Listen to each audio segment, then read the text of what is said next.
Welcome to the course, How Can HR Earn a Seat at the Strategic Table? This is for CHROs who want to get to that next level working alongside the CEO. And in some cases, the CEO may not be strategic. We're going to share with you strategic CEO recommendations, how you can be not just a trusted advisor, but a major role in helping the company to grow. For those who are not strategic, if you follow these steps that we're going to share with you, you can learn to become strategic to help them. For those who are not yet CHROs, who want to grow into those steps, you're going to see some examples in here how even at your level, you can start looking and practicing for your future role as a CHRO by taking more specific steps within your function. But ultimately, we're talking about the C-suite and the CEO level, and that's how you get to the table. So let's start. First, who sits at the biggest strategic table? And the answer probably doesn't surprise you. It is the CEO and the board. Notice it's not necessarily the CFO or the COO. Ultimately, the decision makers are the CEO and the board. And many boards are reactive, which means it's the CEO. More and more shareholders are suing boards, which means they're putting into the boards more proactive people. And everything we're talking about should help you at the board level, the governance level, as well as the CEO level. So, what is their focus at that top level? The answer is revenue, profit, and competitiveness. If you don't focus on these, ultimately, you don't have a business. So everything else are subsets strategically of these three main points. So how do they get there? How do they take business as usual in a rapidly changing global environment and focus on how they're going to grow revenue, profit, and competitiveness next year, the year after that? And the answer is they have to start keeping the business as usual, but then focusing on how they're going to make changes in the business without too much disruption in business as usual. And how they do that? Through measurable strategic business initiatives. All four of these words are very important. The first, if you can't measure it, you can't manage it. If you can't measure it, then you don't have credibility, and the board will not feel comfortable. Unfortunately, in human resources, many of the things that are talked about are what finance would say are gooey, which means that they're not necessarily credible from an auditability standpoint. And it's not just HR. The same thing's true in procurement and many other functions where what they think are impacts, are savings, are metrics, are not really validated by the CFO as being auditable. It needs to be that the official scorekeeper is helping you to keep track of whatever that measurement is and agrees that it's valid. Second, strategic. We're going to define strategic in a minute, but as we do so, it's not to say you don't need to do the tactical things every day. What we're saying is that in addition to the tactical things, at the CHRO level, you have to be strategic in what you're doing. Third, business. Most functions don't focus on the business, they focus on the function and the best practices from their own associations. What we're talking about is if you want to help the CEO and the board, they're looking at it from the business standpoint. The business is defined as only three things: product, services, marketing, and sales. Without a product, you don't have a business. Without marketing, no one knows you have the best product and no one's going to come to you to buy. Without sales, obviously, you don't close any deals, you don't get revenue, you don't get gross margin, contribution, or profit to pay for all the SG&A, that is the internal costs of the company, including people's salaries. So without those three, you don't have a business. And ultimately, that is the core of every business. Every other function, including finance, is a support function. But most of those support functions don't realize how they need to support the business as a whole. And often there's silo thinking and infighting. We're going to talk about how you need to elevate your thinking into how you're going to team at the business level to help drive the business. Fourth, initiatives. What is an initiative? CEOs only have time, in addition to all the other fires and business that goes on every day, to have a handful or less of major company-wide initiatives that they personally get involved with. That means you have a CEO political backing. It also means that the CEO is going to hold those people driving those initiatives accountable and want to know what's going on all the time. These initiatives are not designed just for the current year. These are tied to what's called a strategic plan, if the company has one. Strategic planning is usually a 3 to 5 year horizon of how they want to move the company from today into the future to keep up with a rapidly changing environment. Because today, disintermediation and disruption is causing many businesses to go out of business. Just look what Amazon is doing in the retail industry. Look what Walmart did with other retailers who have storefronts. And the same thing goes on every day in technology. We also are a globalized economy. The challenges ahead are almost overwhelming. The way to address those is be thinking ahead. One company I talked to recently has a 25-year plan. In China, it's a 100-year plan. So, in that case, what are the measurable strategic business initiatives that HR can drive to increase the focus of the company, which is revenue, profit, and competitiveness? Now, you may be saying, hey, Jim, you don't understand. HR has nothing to do with revenue. A little bit with profit and a little bit with competitiveness. But we don't own that. We don't drive that. We own the people. Let me use an example of how some of the paradigms you're thinking about aren't really valid from a CEO perspective. First of all, HR says they own the people. Others say finance owns the money. Let me use finance as an example. And many HR departments report into finance, so this is important. Finance does not own the money. Finance is a steward. It is a fiduciary responsibility to help manage the money, to help management budget it, control it, report on variances, make sure the accounting's done right, but not even in corporate treasury, where I used to run $2.5, $3 billion a year under my responsibility. Well, I never owned any of it. Neither does HR own the people. Both functions are responsible to help optimize the results of the resource that they have. In the case of finance, to optimize the money for the company's benefit. Lower cost of debt, higher return on investments. So, what does traditional HR do?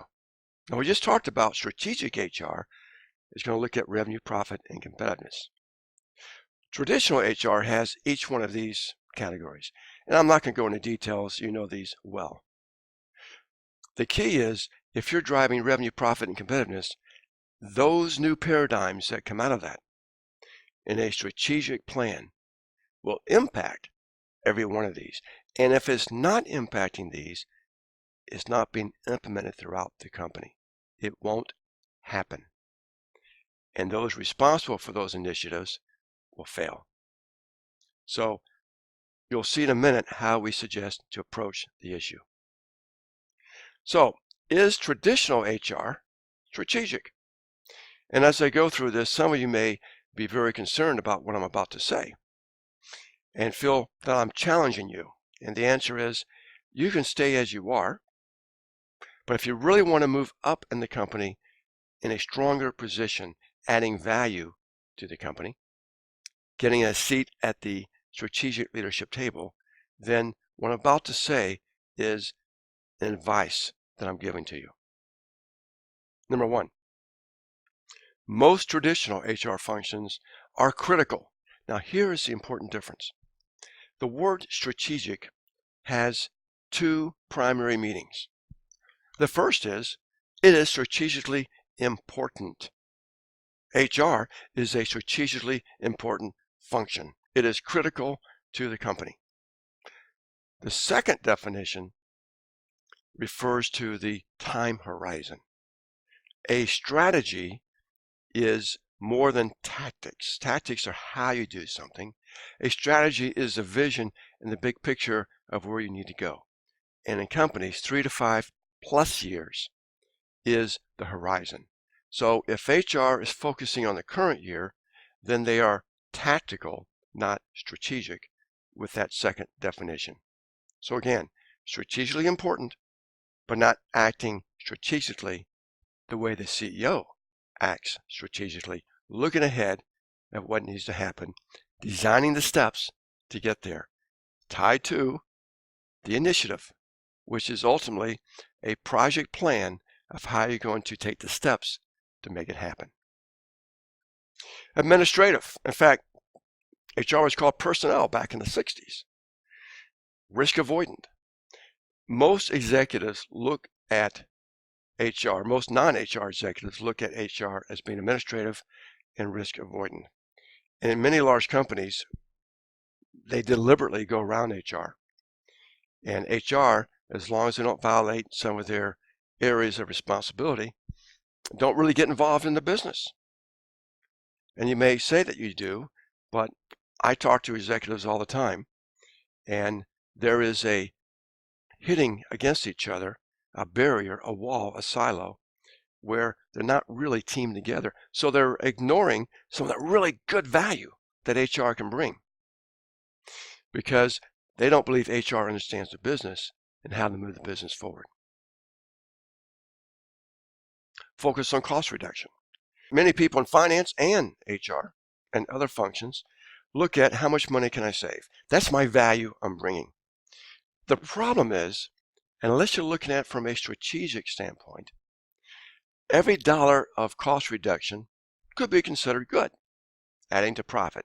So there you go. Revenue, profit, competitiveness. So you're helping the profit line.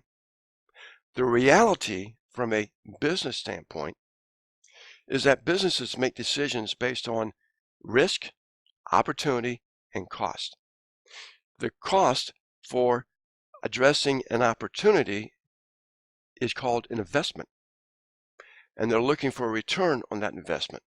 So if I can deliver $4 for every $1 invested, which is better, $1 savings versus $4 return on the investment? And sometimes that $1 reduction is actually harming the business. It's actually taking money out from where money needs to be for the right type of investment. And yet, if you're in a silo, you don't see the big picture of how that's happening. Finance, procurement, other functions are guilty of that.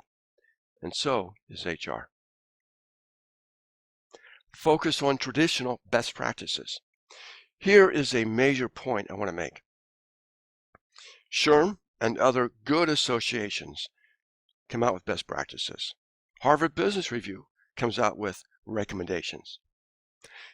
A best practice is only a best practice if it supports the business. So if it's not going to help support the business to grow revenue, profit, and competitiveness in the product, marketing, and sales arena, then it's perhaps a best practice in some other industry, some other business, but not yours. So you have to be very careful to vet whether it's somebody's thinking or whether it really applies to your business. And the best way to find that out is to talk to the people in the business to make sure they think it adds value to the business. If not, then it is a negative value, sometimes a negative ROI, harming the business.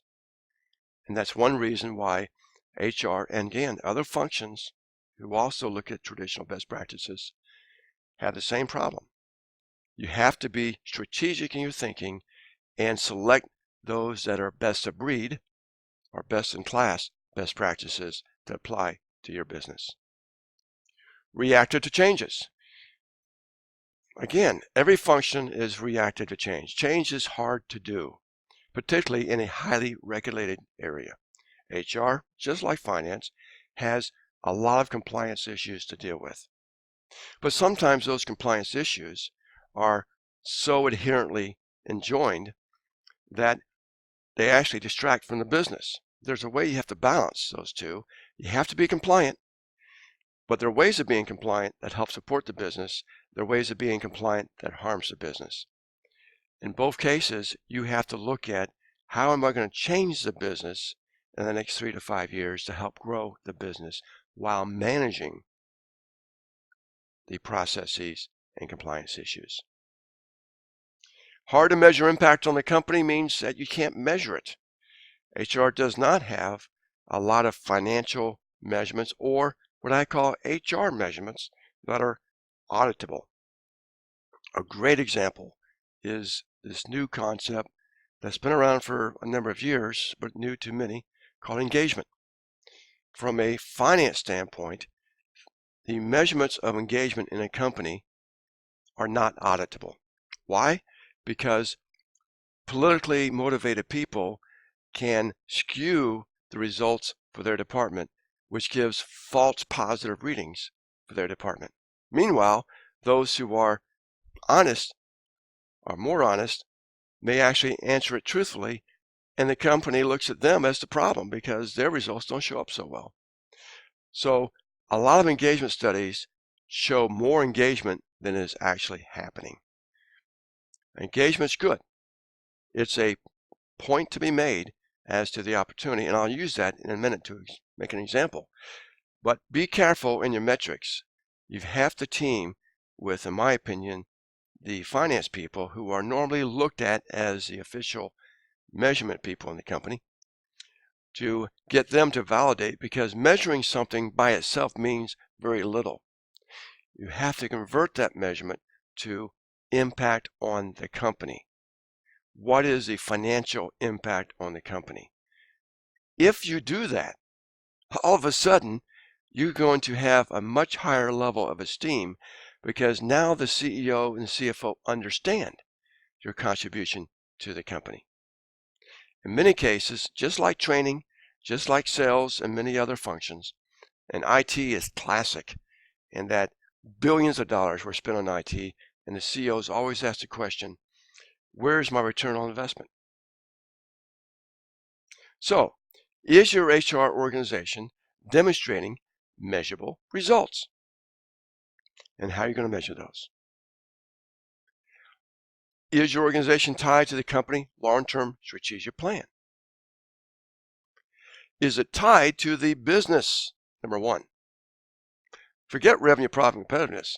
If it's not tied to the business, how are you helping the business be more successful? The rest won't happen. Once you're tied to the business and the business people are defining what they need, not you, not finance. Finance has to go to them as well. Then focusing on revenue, profit, and competitiveness, which are their challenges. But the business is number one. And are you implementing cross-functional, measurable strategic business initiatives? You can't be successful at a company-wide initiative if you're in a silo, because it takes a team cross-functionally to make this happen. And the primary people on the team, not necessarily the leaders, but the customers, are product management, marketing, and sales. Sometimes they may not be doing the right things, and the team can help make that happen at the management committee level. So what does strategic HR do? We talked about tactical. We talked about what needs to happen. So let's be more specific. If I am a strategic HR executive, the CHRO, or I want to be so, how do I go about today to move in that direction? Number one, to recognize that the ongoing processes of HR and the other functions that you don't have responsibility over are tactical. And that's fine because operations, by definition, are tactical and you have to keep them going. So you first don't optimize the tactical. You keep a minimum of disruption. You focus first on defining the strategic steps that need to take place before you start changing or optimizing the tactical. For example, if you're tactically focused, you may hear of a best practice that can help you improve tactically. You may later find out in your strategic plan you wasted time and money in doing something that was the wrong thing that should have been done for that tactical process to fit the business. So, you first have to learn the company's business. How do you do that? By talking to those who are running the business, including your other functional peers. And then you come up with a plan, working with the CEO to design the people strategy and metrics.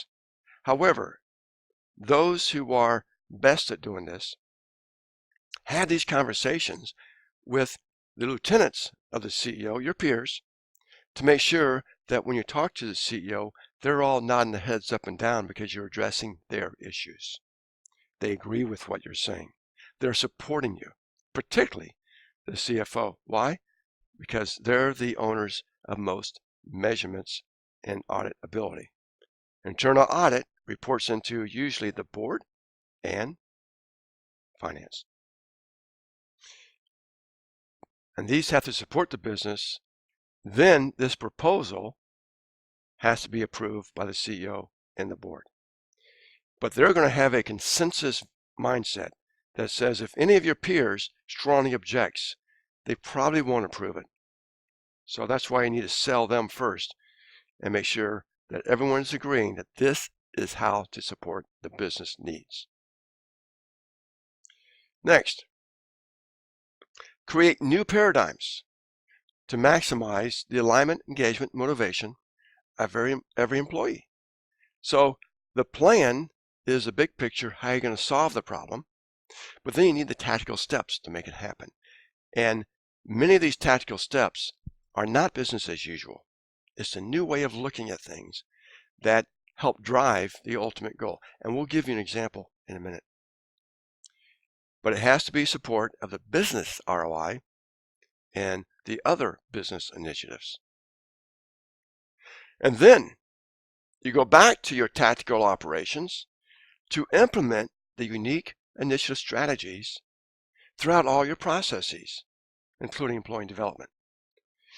And that means processes interacting cross-functionally as well. And of course, while ensuring that legal and regulatory compliance is not ignored. But to give you an example, there are some government requirements that are very onerous and from a business standpoint, silly. But if that's required by the government, what you have to do is say, all right, we will comply with the government, but how can we comply with the government and still meet the objectives of the business? And finance has the same problem that you do. They have Sarbanes-Oxley. They actually get to go to jail if they violate that. So does the CEO, by the way.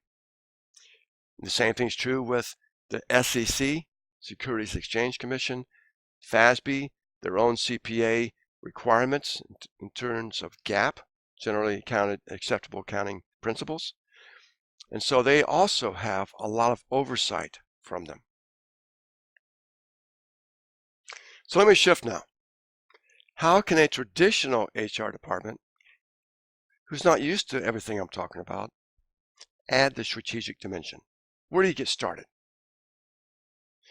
First, by closing the gaps between the CEO and the people. And you start there by defining what those gaps are, which means you've got to ask questions. How is HR not helping the CEO and your peers accomplish their goal? How can HR help them accomplish their goal? And in many cases, the problem starts at the CEO level. And they're not defining what you need to help you do your business. However, most CEOs are introverts, and frankly, they're looking at the big picture. They need someone to drive the identification and to facilitate the definitions and then communicate it throughout the company. And that's a huge opportunity for HR. I would also include marketing. Why? Because marketing is really good at communications, and the communications need to be in alignment with what marketing is saying to clients. So the rule here is constantly, even though I'm talking about HR, think cross-functional. So how do you do it? First, by adapting new paradigms, processes, and metrics. And many of these you may not be aware of yet. That means that you have to be open to change, open to principles that may even challenge your thinking. But once you start thinking at a business level, they'll be common sense to you. And then you package these together in a proposal. You go to the CEO and the boards, but they have to be driven to close the gaps. Otherwise, why would they bother? While still, of course, being compliant and managing risk. So to start with, you ask the question, how can we help revolutionize the company's revenue, profit, and competitiveness? Well, who drives a lot of the revenue, profit, and competitiveness? It's the people. Here's some examples. 60% of company failures are due to people problems. Can you imagine that? 60%. So the potential for your influence in that company is enormous. But if this continues to happen, the impact of HR is basically not being felt. There's a gap. Cost of a bad hire, 1 to 10 times compensation. I had one CEO say, Jim, that's wrong. That last sales guy cost me 50 times his compensation. It was a $5 million miss. It doesn't matter what statistics say are the average. The question is, what are the outliers, those emotionally remembered by the CEO? And the good news is that gives you the emotional ability to simply agree with them, but then to get with finance to help you measure what's really true for your company. And that becomes a baseline for you to improve upon. Typically, less than 1/3 of the workforce is engaged. We all know these statistics. 20% are actively disengaged. I call them hostilely or silently hostile. They're negative ROI. The risk of these actively disengaged employees is lost business and millions in liability. For British Petroleum, for Target, it was actually potentially billions of dollars. The mistakes made on the oil platform cost minimal, $20 billion in the loss of CEO's job. But you can see lawsuits average $490,000. If you win the lawsuit with employees, it's $150,000 just in legal fees. Your fines from compliance, your brand damage, which is a bigger number. The brand damage to BP and to Target was far greater than how much they paid out in terms of real money. Fraud, over 60% of fraud are people. Intellectual property theft of the employees.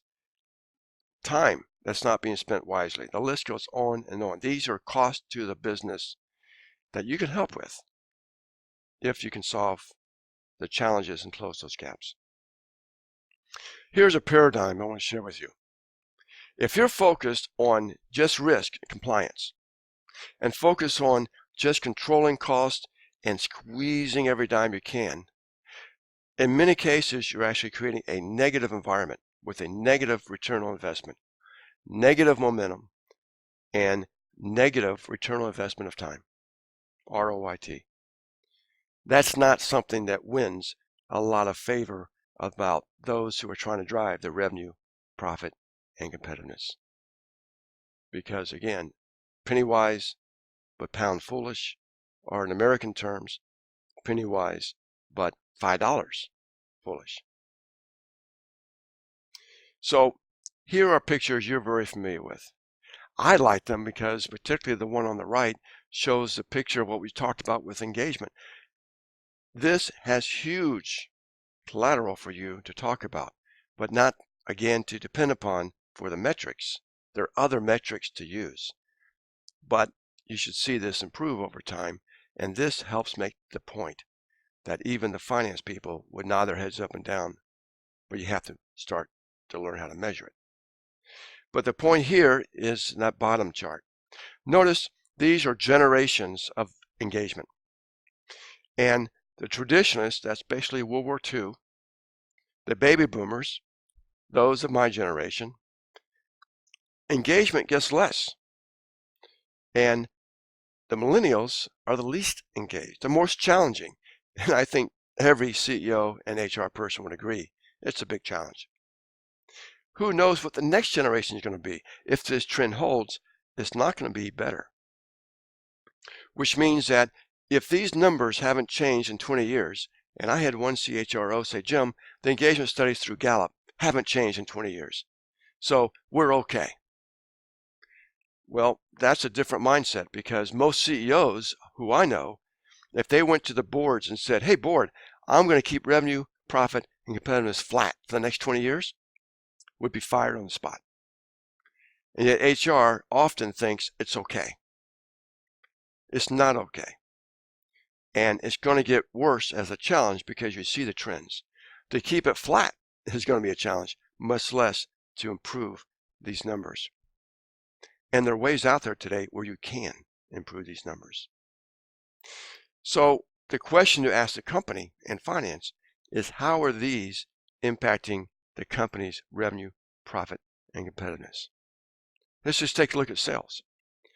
The number of salespeople is traditionally 20% of sales driving 80% of all the sales revenue. So what about the other 80% of the salespeople?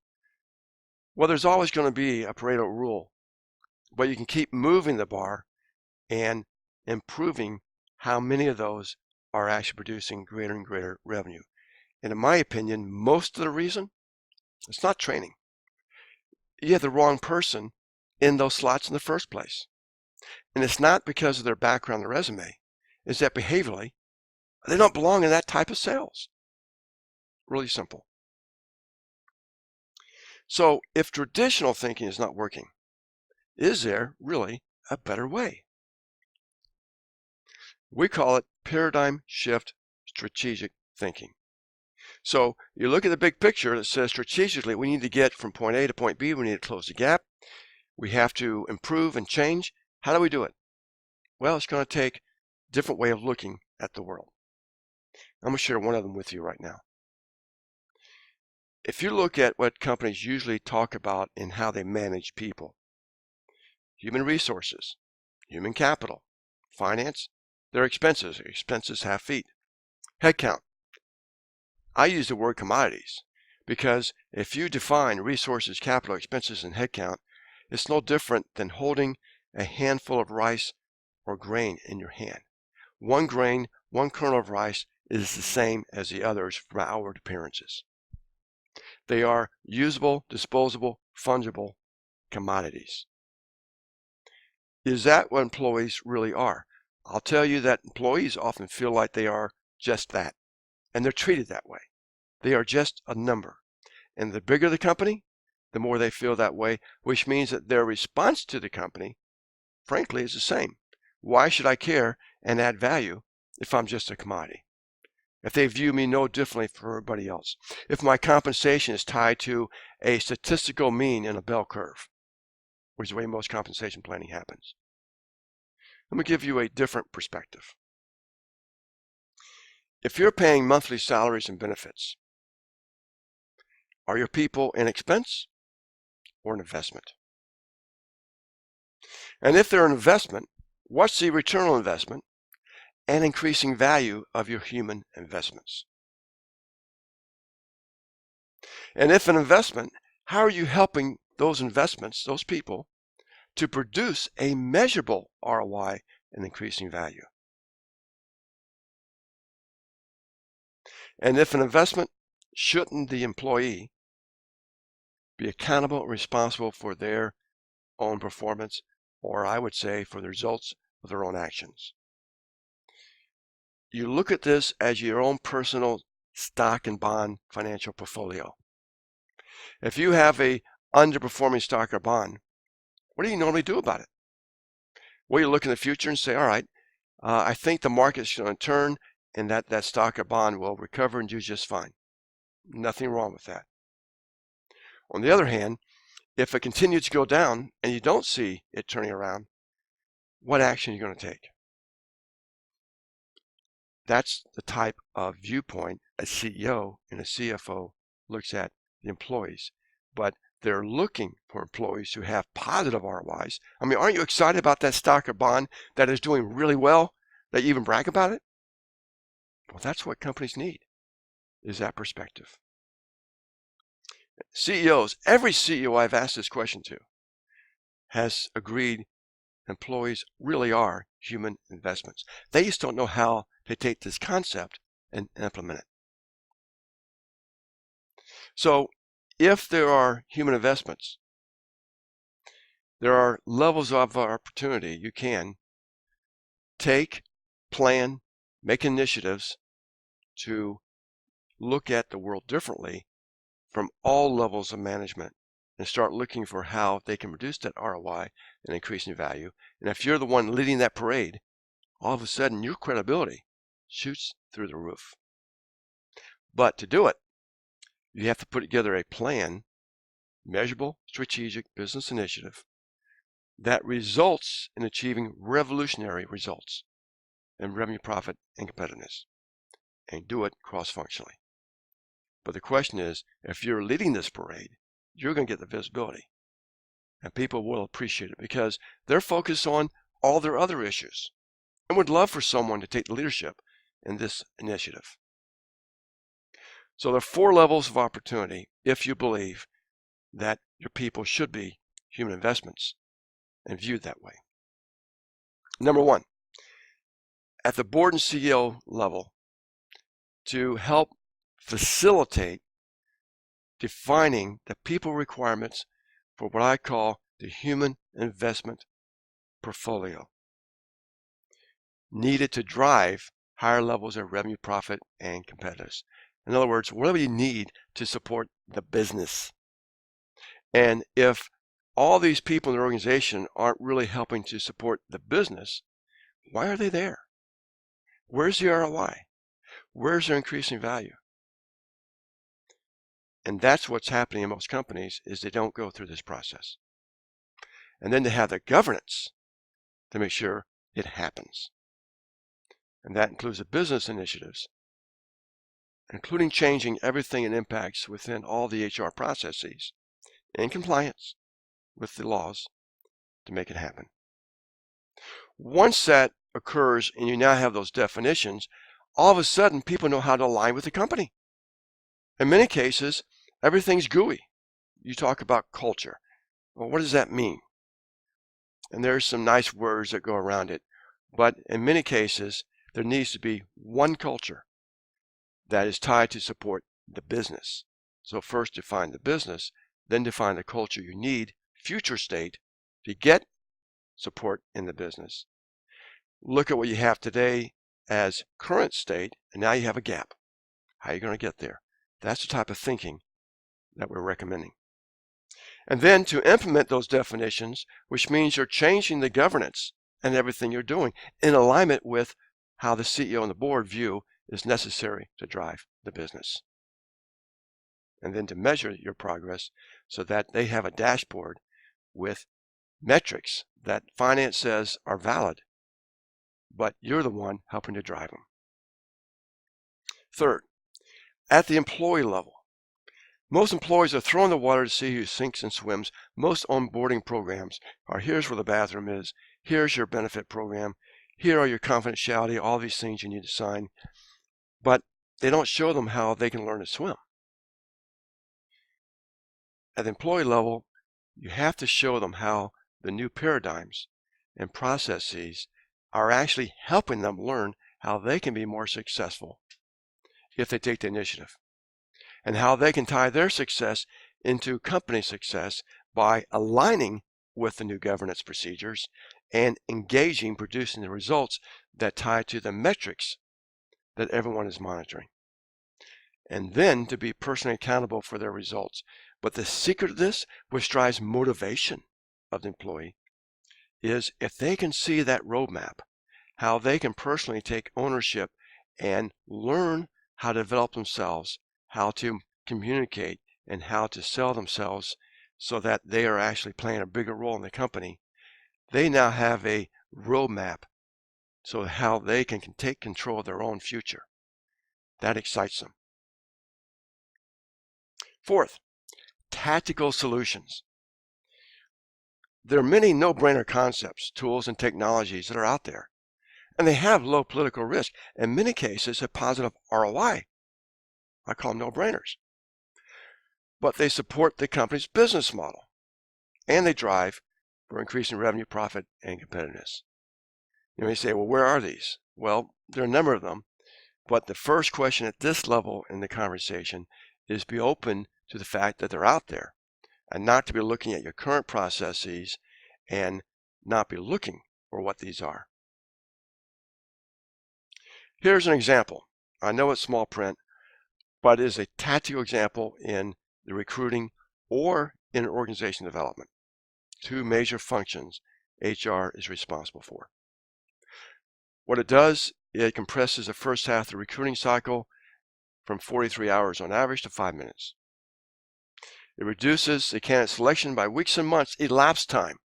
So 43 hours is labor time, but the time it takes to go through the process is weeks and months. And if I'm the P&L manager, I'm waiting weeks and months to get this person I need to help me drive the business. I have a gap of no one there in that meantime. You're harming my business.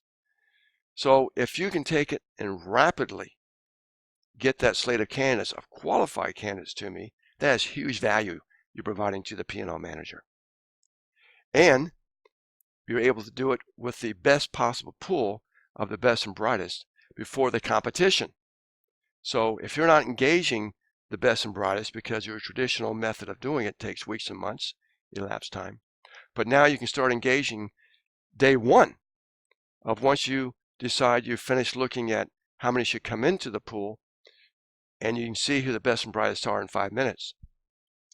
Look how that makes an impact of engaging the best and brightest before your competition. So your slate to the field organizations is far better. You have a lot less complaints about wasting my time. Second, it looks at 100% of the candidates versus the first 10 matches that go through traditional. Traditionally would be if you're looking at the resume database and the keywords, and they don't have your keywords, they're not even visible ever. If they have the keywords, then what happens is, as you know, once you feel like you have the appropriate number for the slate of candidates, you're done. Unless the CEO or the P&L manager, the hiring manager, decision maker say, I didn't like that slate, give me another slate. So what happens is, all of a sudden you're able to look at the top 10, top 20 players who are the best and brightest, most confident in what they're doing on a job-specific basis, and see everyone in 5 minutes. Look what that does to your productivity. Through the roof. Creating capacity for you then to reorganize your people, not to get rid of them, but to reorganize to get more things done of value and start to create the ability to spend more time on strategic thinking. Value and ease of use creates a competitive advantage, lower recruiting cost, higher candidate slates, higher quality candidates. The faster process on average, people calculate, CFOs calculate it, at 30 to 80% savings. And it's accurate, reliable, and EOC compliant. So I call this a no-brainer. Tools like this are out there, but you have to be willing to be open to them and then to pilot them and then to implement them and to see the results. Now, HR is taking a proactive stance versus a defensive reactive stance. Let me shift gears. Who sits at the biggest leadership table? I'm shifting from strategic to leadership. This conversation is, how do you get at the strategic leadership table? And the answer, of course, is CEO and board. But what is their focus for leadership? The leadership to make the strategic business initiatives actually happen. A lot of initiatives are talk. Look at IT, for example. They bring in enterprise solutions, we call them ERP, and many of them never deliver what the promise is. The key on a strategic business initiative is to make sure they can make it happen. And that is what leadership is all about. Creating them is the first step, the initiative. Making it happen takes leadership. So how do you get there with leadership? Well, most of you understand leadership. You teach leadership. But I want to reemphasize what you may already know.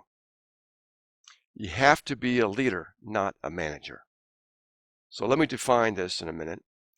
But it's the leadership model that HR needs to make their assigned business initiatives happen. And what is that model?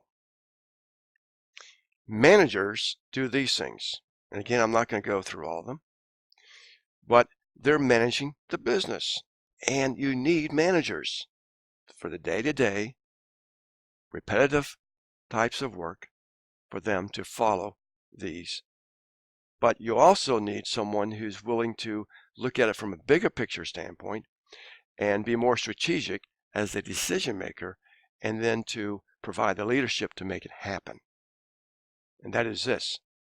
So if the leader sees a paradigm shift in their function, such as human investment, they need to go to the other functions and sell that concept.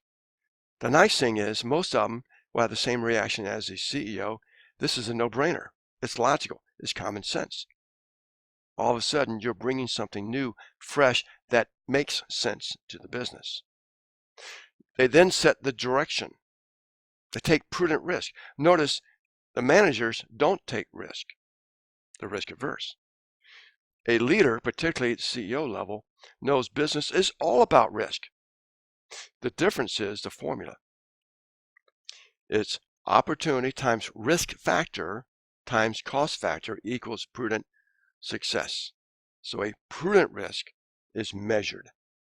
And usually, if it means a large impact to the company, is approved by the CEO and the board ultimately. If it's a smaller risk, you can approve it in your own function. Encourages people, has vision. What's vision? Vision is looking out 5, 10, 20 years. You see what's coming and what you need to do in steps, project manageable steps to get there. That includes putting the business plan together to go to the board or to the CEO or to the management committee in finance and say, here's where I need to go. Here's the funding I need to get there, the resources. Here's the result you'll get. And now they'll look at this like any other investment opportunity and either say yes or no. And if it's no, it may say it's a great idea. We just have too many initiatives this year. Let's plan that for next year. The challenge is the status quo. If what you're doing today is not changing the bar on those metrics we showed you in HR-like engagement, then you're not really helping the company. You're in the status quo. A leader says, what do I need to do to make a change to improve it? And therefore implements and carves out new roads. You break rules. You say, well, that's impossible. I can't break rules. Of course you can, but it has to be measured, just like risk taking, and it has to be approved. One of the things that I did for one company is I changed all the rules in finance to support a brand new business initiative, a new P&L, a new revenue stream for the company that was entirely different than what the company was used to doing.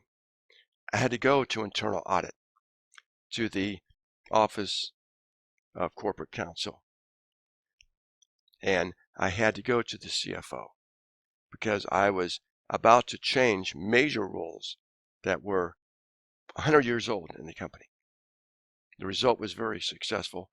Fortunately, they approved it. Why? I had to sell it. I had to package it. And that's how you do it. You have to foster ideas. That means brainstorming. And in any brainstorming, 10% of the ideas may be worth considering, but you have to go through 100% of the thinking, brainstorming, to realize these other ideas may be good, may be bad, maybe not right for now, maybe not right for your business.